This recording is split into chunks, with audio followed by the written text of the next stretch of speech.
As Ukraine's drone army is staying busy taking out Russian equipment, Russia keeps on making the same mistake over and over.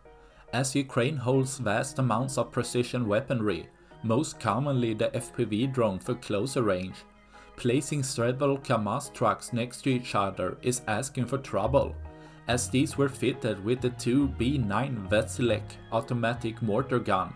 The shorter range places them in a dangerous position, as they are within Ukraine's FPV drone's range, as seen here as the FPV drone strike the truck well.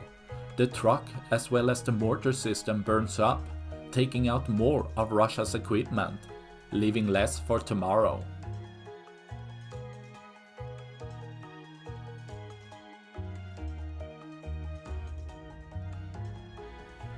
That's all I had for this video. Please like and subscribe for more. Thanks for watching. Bye.